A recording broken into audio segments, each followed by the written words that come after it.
Επιτέλους ήρθε η ώρα να μιλήσουμε για πρωτοξίδιο και όχι το θεωρητικό του κομμάτι, το οποίο όλοι καλά γνωρίζετε, αλλά για το πρακτικό κομμάτι, πώς θα το βάλουμε μέσα στην οδοντιατρική μας πράξη και θα το ενσωματώσουμε στις λειτουργίες του ιατρείου μας. Ας πούμε πρώτα τους όρους και τις προϋποθέσεις. Το πρωτοξίδιο χρειάζεται έμψυχο δυναμικό, εκπαιδευμένο. Το έμψυχο δυναμικό αποτελείται από έναν γιατρό και από έναν βοηθό.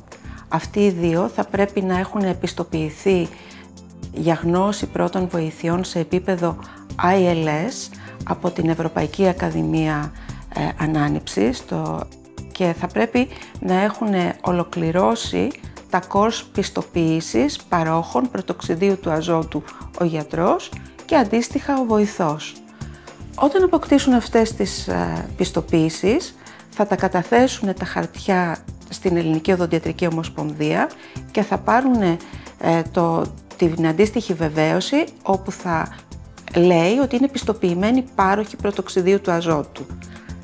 Μετά θα πρέπει να ολοκληρώσουν την υλικοτεχνική υποδομή στο οδοντιατρίο τους.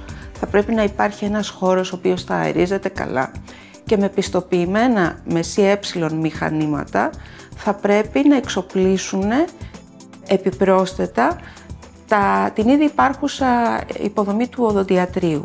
Αυτό θα είναι το μηχάνημα το οποίο θα παρέχει τα αέρια, θα είναι ένας απεινιδωτής και φυσικά οξύμετρο και μηχανή μέτρησης της πίεσης για να υπάρχουν οι αντίστοιχες καταγραφές.